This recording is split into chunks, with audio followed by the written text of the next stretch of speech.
The late afternoon sun cast long shadows across the parking lot of the bustling McDonald's restaurant in downtown Manhattan.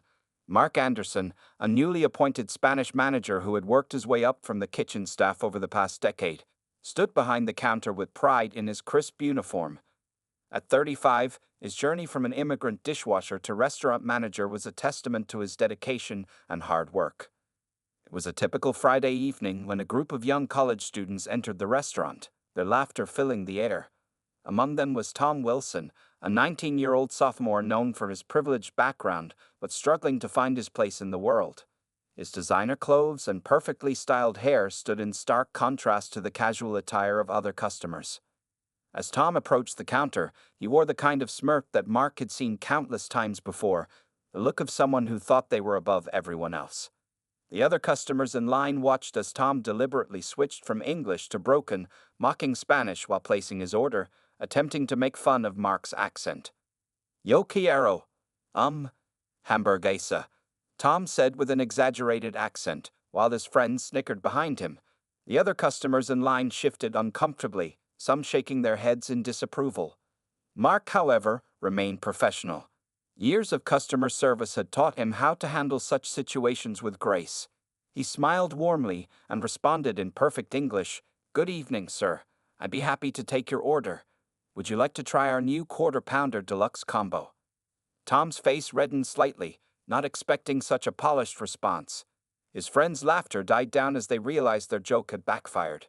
A few customers in line even smiled approvingly at Mark's handling of the situation. Yeah, whatever," Tom mumbled, his earlier confidence deflating. As he fumbled with his wallet, he dropped his premium credit card on the floor.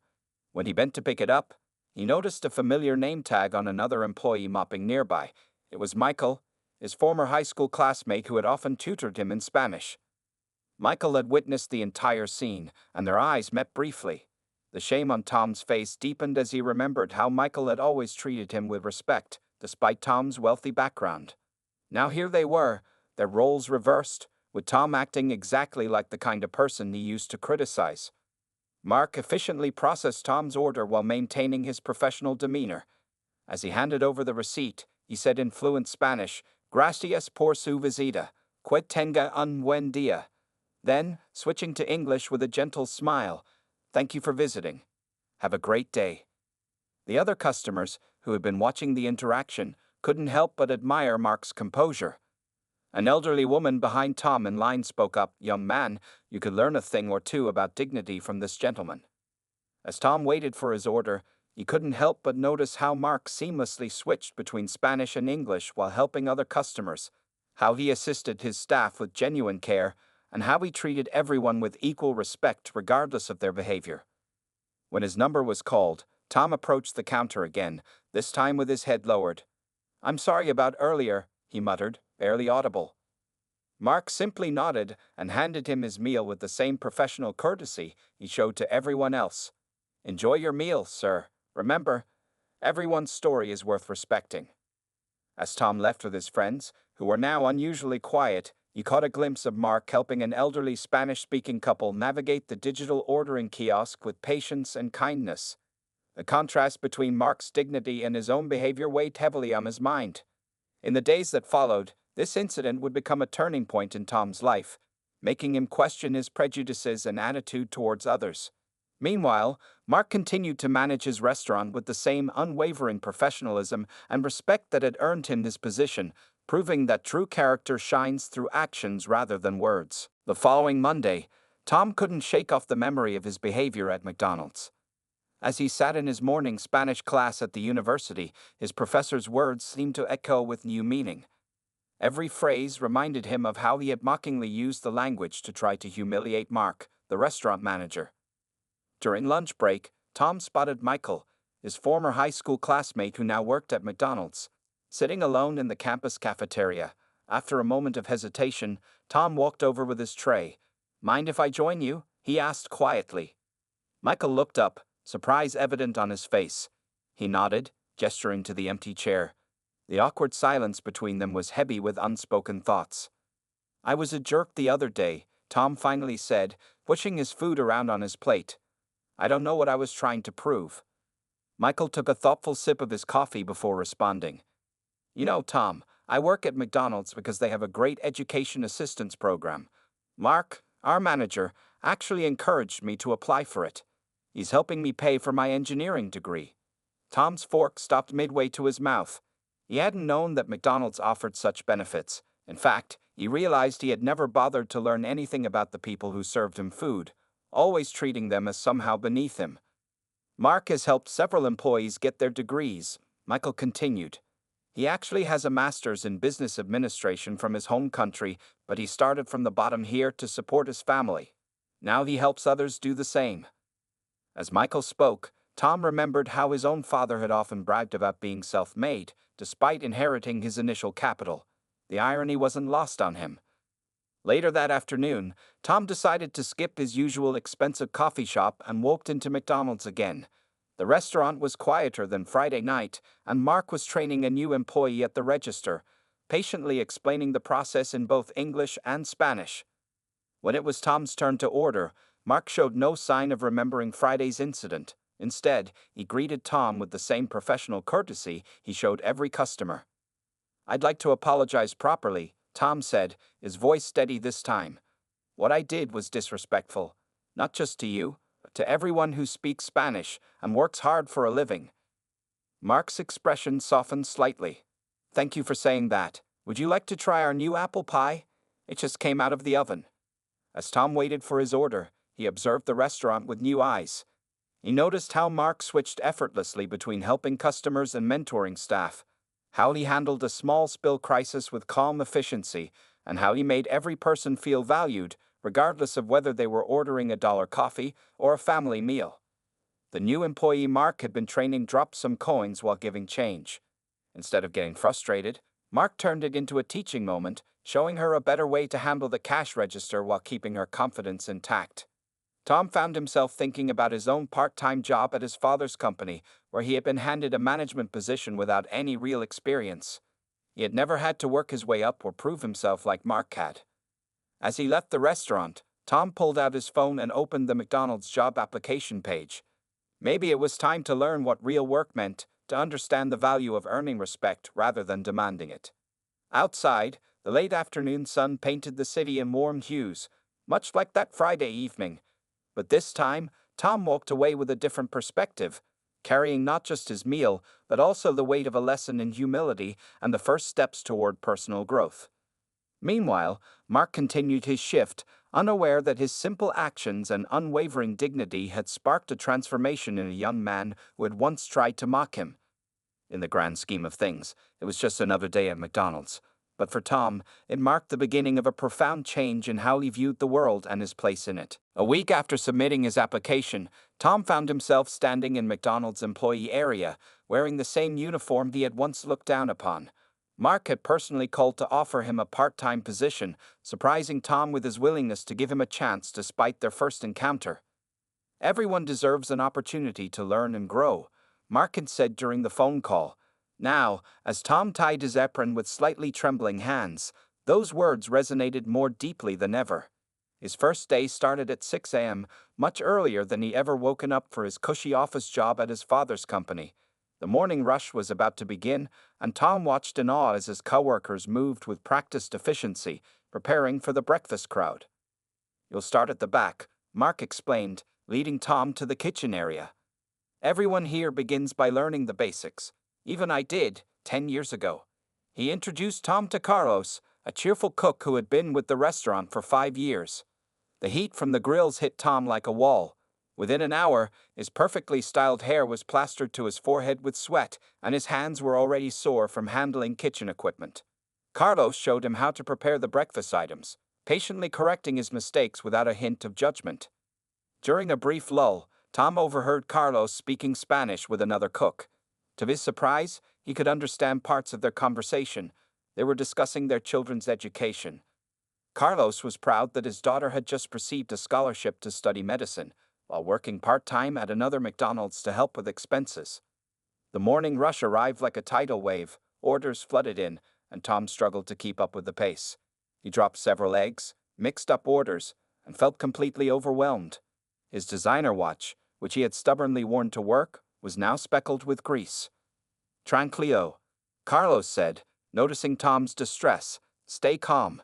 Focus on one task at a time." He demonstrated again how to crack eggs with one hand while managing the toast with the other. Tom watched, amazed by the skill that made it look so easy.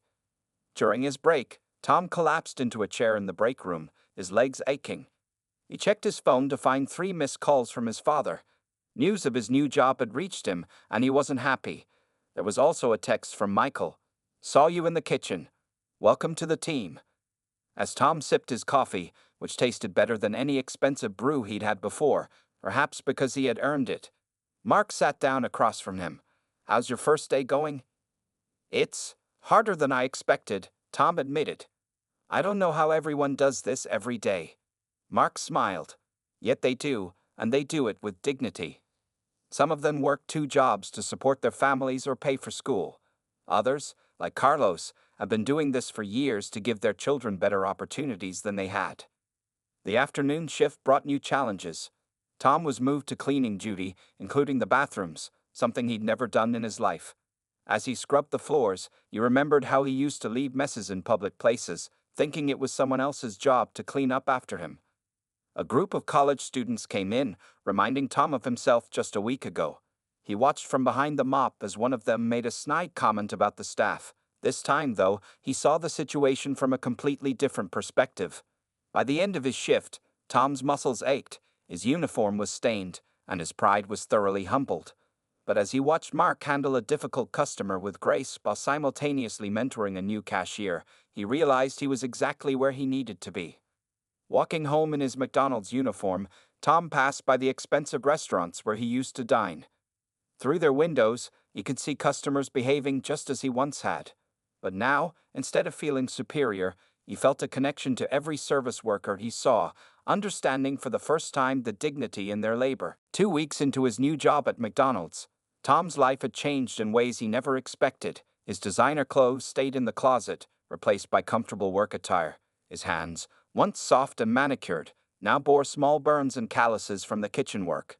But the biggest change was in his attitude. One particularly busy afternoon, Tom's father decided to pay an unexpected visit to the restaurant. Richard Wilson, dressed in an expensive suit, walked in just as Tom was mopping up a spilled drink near the entrance. "So this is what my son has become?" Richard's voice carried across the restaurant. "A minimum wage worker. I raised you for better things than this, Thomas." The customers turned to watch the scene unfold. Tom felt his face grow hot, but not from embarrassment about his job. For the first time, he felt embarrassed by his father's behavior. Mark, who had been watching from behind the counter, stepped forward. "Sir, your son is one of our hardest workers. He's learning valuable skills and showing great potential." Richard scoffed. "Potential? For what? Flipping burgers? He's a Wilson. He should be in our corporate office, not wasting his time here." Tom straightened up, still holding the mop. "Dad, I'm not wasting my time.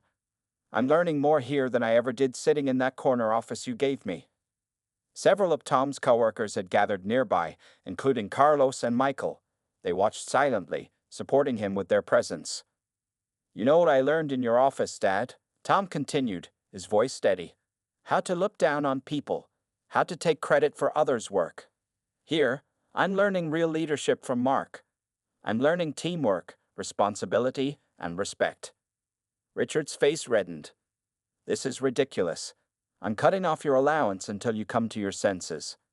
"That's fine," Tom replied, surprising himself with his calmness. "I earn my own money now. It's not much, but it's honest work." An elderly couple who had witnessed the entire scene stood up from their table. The old man approached Richard. "Sir, I've been coming to this McDonald's for years. I've watched your son transform from an entitled young man into someone who treats others with respect. You should be proud." Richard looked around the restaurant, noticing the disapproving faces of the customers and the united front of the staff. For the first time in his life, his money and position weren't giving him the upper hand. "This isn't over, Thomas," he said, turning to leave. "When you're ready to stop playing games, you know where to find me." After his father left, Tom felt a hand on his shoulder. It was Mark. "Take 5 minutes if you need it," he said kindly. But Tom shook his head. "No, "Thank you. We have customers waiting." He went back to mopping the floor, then helped Carlos prepare orders in the kitchen. During his break, Tom sat with Michael and some other coworkers. They shared their own stories of family disappointment and expectations, making him realize he wasn't alone in choosing his own path. "My parents wanted me to take over their grocery store," Carlos shared. "They didn't understand why I wanted to work here and study engineering, but now they see how the education program is helping me build a future." As the evening rush began, Tom worked with renewed energy. Every order he prepared, every floor he mopped, felt like a statement of independence. He was no longer just a rich man's son, he was becoming his own person. Mark watched from his office as Tom efficiently handled the dinner rush, helping newer employees and maintaining a positive attitude. The transformation he had witnessed in the young man over the past weeks confirmed his belief that everyone deserved a chance to prove themselves. 1 month into his job at McDonald's, Tom faced an unexpected challenge. His father's company, Wilson Enterprises, announced plans to buy the property where the McDonald's franchise was located. Richard Wilson's plan was clear: to force the restaurant to relocate or shut down, thinking this would finally bring his son back to the corporate world. The news spread quickly among the staff. Tom discovered the truth during his morning shift when he overheard Mark discussing the situation with the franchise owner on the phone. The owner had received an aggressive buyout offer with a 2-week deadline to decide. During their break, Carlos found Tom sitting alone in the back alley, looking troubled. "I heard about your father's plan," Carlos said, joining him on the concrete steps. "But you know what? We're family here too." Tom nodded silently. Over the past month, he had indeed become part of this unlikely family. He had attended Carlos's daughter's graduation ceremony, helped Michael study for his engineering exams, and even learned enough Spanish to join in the kitchen conversations. That evening, Mark called a staff meeting after closing. Everyone gathered in the dining area, their faces concerned but determined. "I won't hide the truth from you," Mark began. "The property owners are considering selling. We might have to relocate or—" He didn't finish the sentence. Tom stood up. "This is my fault. My father is doing this because of me, but I think I know how to stop him." The next morning, Tom walked into Wilson Enterprises for the first time since starting at McDonald's. The receptionist barely recognized him in his casual clothes and without his usual expensive haircut. He walked straight to his father's office, ignoring the surprised looks from former colleagues. "You can't buy that property, Dad," Tom said as he entered the office. Richard looked up from his desk, a smug smile on his face. "Finally come to your senses, son?" "Yes, but not in the way you think." Tom placed a folder on his father's desk. "These are the stories of everyone who works at that McDonald's. Carlos, whose daughter just got into medical school thanks to the employee education program. Michael, who's about to become the first engineer in his family. Sarah, a single mom who can afford childcare because of her flexible schedule." Richard started to speak, but Tom continued. "And here's something else you should know. I've contacted every major news outlet in the city. If Wilson Enterprises forces out a successful local business just because your son chose to work there, imagine the headlines. Billionaire destroys local jobs to punish son." "You wouldn't dare," Richard said, his face reddening. "The Tom you knew a month ago wouldn't. But I'm not that person anymore." Tom met his father's gaze steadily. "I've learned more about business working at McDonald's than I ever did here. Real leadership isn't about forcing people to do what you want. It's about helping them grow." Richard was silent for a long moment, studying his son. For the first time, he saw something different in Tom's eyes. Not defiance or rebellion, but genuine conviction. "You really care about this place, don't you?" Richard finally asked. "I care about the people, Dad. And isn't that what you always said business should be about?" Later that afternoon, Tom returned to McDonald's during the lunch rush. He quietly put on his uniform and joined Carlos at the grill, not saying a word about his morning meeting. It wasn't until the end of his shift that Mark called him into the office. "The property owner just called," Mark said. "Wilson Enterprises withdrew their offer. Want to tell me what happened?" Tom smiled. "Let's just say my father finally learned something about value, and it wasn't from me. It was from all of you." As Tom left work that evening, he saw his father's car in the parking lot. Through the window, he could see Richard sitting in the restaurant, observing the staff at work.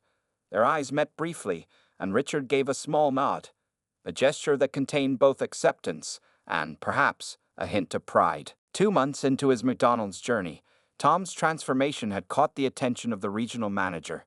During a routine inspection, she was impressed by how Tom handled a particularly challenging situation with a group of teenagers who reminded him of his old self. The teens had come in, loudly mocking the staff and making a mess. Instead of getting angry, Tom approached their table with understanding. "I used to be just like you," he told them honestly. "Then I learned that the real measure of a person isn't in how they treat people they think are important, but in how they treat everyone else." His words, coupled with his obvious sincerity, made the teenagers pause. One of them recognized him from their country club. "Aren't you Richard Wilson's son? What are you doing working here?" Learning what real success looks like, Tom replied, handing them some napkins. To his surprise, they actually started cleaning up their mess. The regional manager, Mrs. Rodriguez, witnessed this exchange and asked Mark for a private meeting. "We're launching a new youth outreach program," she explained. "We want to change the perception of fast food work among young people. Tom's story could be valuable." When Mark shared this opportunity with Tom, his initial reaction was hesitation. "I'm not sure I'm qualified," he said. "I've only been here 2 months." "Sometimes the best teacher is someone who just learned the lesson themselves," Mark replied.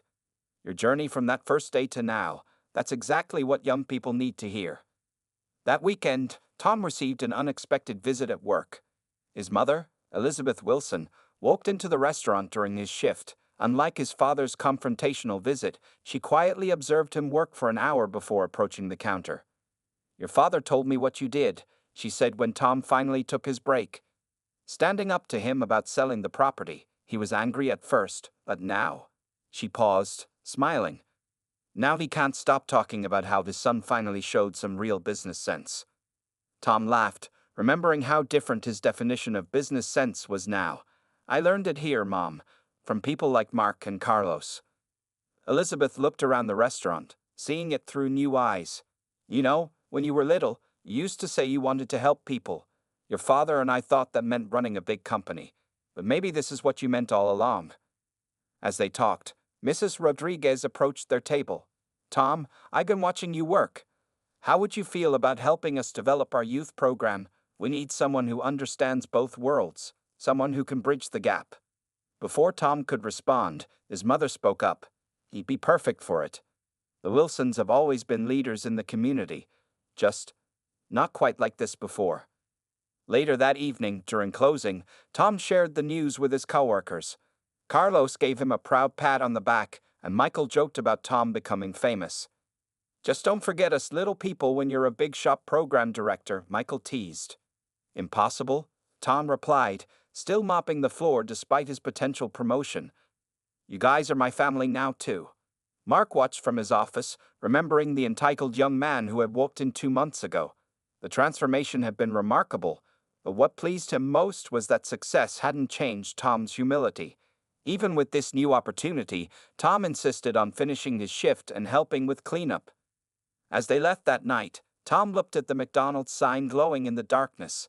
What had started as a lesson in humility had become something much more, a chance to help others learn the same valuable lessons he had. "You know," Mark said, locking up, "sometimes the best managers are the ones who remember what it's like to start at the beginning." Tom nodded, understanding that his journey wasn't ending. It was just taking a new direction. 6 months had passed since Tom's first day at McDonald's, and the restaurant was buzzing with excitement. The youth outreach program he had helped develop was launching today, and the first group of privileged teenagers from his old social circle would be participating in a work experience day. Tom stood before the group of 20 high school students, all wearing the same kind of designer clothes he used to favor. "Welcome to what might be the most important day of your lives," he began. "It was for me." Among the students, he recognized familiar faces, children of his father's friends and business partners. Some looked bored, others seemed amused, but a few showed genuine curiosity. Tom caught sight of his father standing at the back of the restaurant, watching quietly. "6 months ago, I thought I was better than this place," Tom continued. "I thought success meant having the most expensive things and looking down on others. Then I made a mistake that changed everything." He proceeded to tell them about his first encounter with Mark, about mocking someone just because they spoke Spanish, and about learning that true leadership had nothing to do with privilege. As he spoke, the regular morning customers came in, and Tom paused his presentation. "Watch carefully," he told the students. "This is where the real learning begins." The teenagers observed as the staff worked seamlessly together during the morning rush. They watched Carlos coordinate the kitchen with military precision, Michael handle 3 orders simultaneously while helping a new employee, and Mark solve problems before they even became issues. Tom divided the students into groups, assigning them to different stations with experienced staff members as mentors. Some were hesitant to put on the uniforms, but Tom shared how he felt the same way once. "The proudest moment of my life wasn't when I got my first expensive car," he told a reluctant girl who reminded him of his old self. "It was when I earned my first paycheck here, knowing I'd truly worked for it." As the day progressed, something remarkable happened. The teenagers who had arrived with superior attitudes began to change. They learned how to work the registers, helped clean tables, and even tried their hand at food preparation under Carlos's guidance. During the lunch rush, a particularly difficult customer began berating one of the student volunteers over a mixed-up order. The young man, instead of responding with the attitude he might have shown before, handled the situation with unexpected grace, just as he had seen the regular staff do. Richard Wilson, who had been observing all day, finally approached his son during a quiet moment.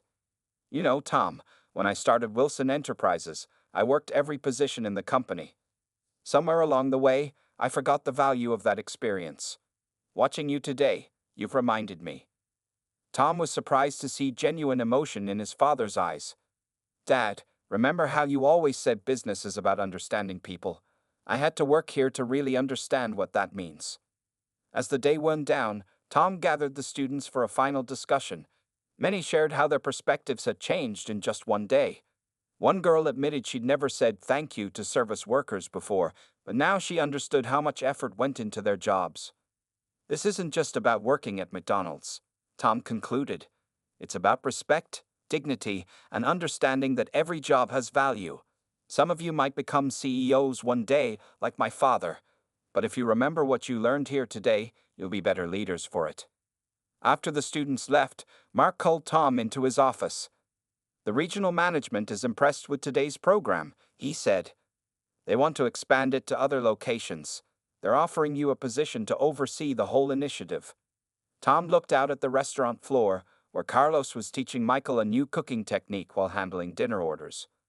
"I'll do it," he said, "but only if I can still work shifts here sometimes. This place, these people, they're part of who I am now." 1 year after Tom's first day at McDonald's, the restaurant was hosting a special celebration. The youth outreach program had successfully expanded to 50 locations across the state, and this original restaurant, where it all began, was being recognized as a model of workplace excellence. The dining area was filled with familiar faces. Carlos's daughter, now in her 2nd year of medical school, had come to celebrate. Michael, having completed his engineering degree, was there in a suit, but still wearing his McDonald's name tag. He had chosen to continue working part-time while starting his new career. Tom stood near the entrance, greeting guests alongside Mark. The local news had come to cover the event, particularly interested in the story of the wealthy businessman's son who had transformed from an entitled customer to a champion of workplace dignity. A year ago, Tom addressed the gathered crowd. "I walked into this restaurant thinking I was above everyone here. Today, I stand before you knowing that my greatest privilege wasn't my family's wealth or my education. It was having the opportunity to learn from every person in this building." Richard and Elizabeth Wilson sat in the front row, their expressions proud but humbled. Over the past year, Richard had become an unexpected ally of the program, using his business connections to create opportunities for McDonald's employees who wanted to pursue further education or career advancement. "This program isn't just about teaching privileged kids about hard work," Tom continued. "It's about breaking down the barriers that divide us. In the past year, we've had sons and daughters of CEOs working alongside students who hold multiple jobs to support their families. They've learned from each other, and those lessons have rippled out into their communities." Mark stepped forward to share some remarkable statistics. The restaurants participating in the program had seen improved employee retention, better customer satisfaction, and even increased profits. More importantly, they had documented countless stories of transformed perspectives and bridges built between different social classes. During the celebration, Tom noticed a familiar face enter the restaurant, the same elderly woman who had witnessed his mocking behavior toward Mark that first day. She caught his eye and smiled warmly, nodding in approval at how far he had come. As the formal ceremony concluded, Tom found himself in the kitchen, automatically putting on an apron to help with the dinner rush that would follow. Carlos laughed. "You know you don't have to do this anymore, right? You're a big shop program director now." "This is where I belong," Tom replied, starting up the grill. At least one shift a week, to remember where it all began. The evening wound down with a special dinner for the staff and their families. Richard Wilson insisted on serving the meals himself, having learned from his son's example. The sight of the wealthy businessman carefully carrying trays and asking customers if they needed anything else brought smiles to everyone's faces. As the last guests left, Tom and Mark sat down for their traditional end-of-shift coffee. "Did you ever think, that first day, that things would turn out like this?" Tom asked. Mark smiled. "I've always believed that everyone has the capacity to change if given the chance. You just needed to see yourself through different eyes." The restaurant was quiet now, but the walls seemed to hold the echoes of countless lessons learned, lives changed, and bridges built. Tom looked at his reflection in the window. Gone was the entitled young man who had walked in a year ago. In his place was someone who understood the true meaning of dignity, respect, and success. "You know what's funny?" Tom said, helping Mark with the closing duties despite his fancy suit. "People ask me when I'm going to move on to bigger things. They don't understand that this, making a real difference in people's lives, this is the biggest thing I could ever do." As they locked up for the night, the McDonald's sign glowed warmly in the darkness, no longer a symbol of what Tom had once considered beneath him, but a beacon of transformation and hope for others who would follow in his footsteps.